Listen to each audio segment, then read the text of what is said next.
പഠിക്കുന്ന പറഞ്ഞിട്ട് ഇങ്ങനെ കുട്ടികളെ കരിയർ പ്രഷർ നടത്തും ചില രക്ഷിതാക്കൾ. നീ എന്തായാലും ഡോക്ടറാണോ, എന്തായാലും എഞ്ചിനീയറോ, CMA പാസ്സായിരിക്കണം. കാരണം കുട്ടികളെ പഠിക്കണം. പക്ഷെ പഠനം അവർക്ക് ഒരു മടിയായി തോന്നാൻ പാടില്ല.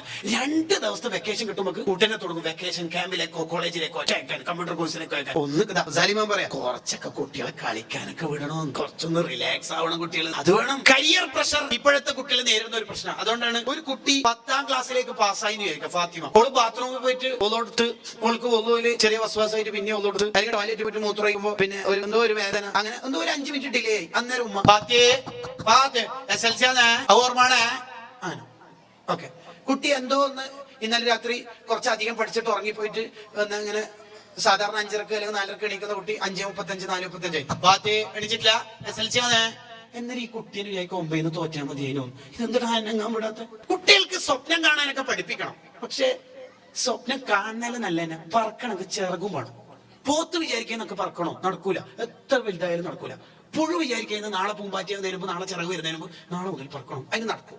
കാരണം 45 ലക്ഷം അഡ്മിഷൻ തന്നെ കൊടുക്കേണ്ട കോഴ്സിൽ ഈ ദാരിദ്ര്യത്തിൽ ജീവിക്കുന്ന കുടുംബം അവൻ അങ്ങനെ പറഞ്ഞാൽ എങ്ങനെ ഉണ്ടായാലും ഒരിക്കൽ മര്യാദ അറബി അക്ഷരം തന്നെ വായിക്കാൻ കഴിയാത്ത ഒരുത്തനെ ഇഫ്ലു ഖുർആനിൽ ചേർത്ത് എങ്ങനെ ഉണ്ടാവും? SLCക്ക് തന്നെ എങ്ങനെയോ കഷ്ടി ജയിച്ച ഒരുത്തരെ പിടിച്ച് സയൻസിൽ തള്ളിയിട്ടാൽ എങ്ങനെ ഉണ്ടാവും? ഓരോരുത്തരുടെ കരിയർ എന്ന് പറഞ്ഞാൽ അവരുടെ കൊക്കിൽ ഒതുങ്ങുന്നത് മാത്രമാകുക. അവരെ പഠിപ്പിച്ചിട്ട് അവർക്ക് പഠനം ഒരു മടുപ്പുണ്ടാവാൻ പാടില്ല.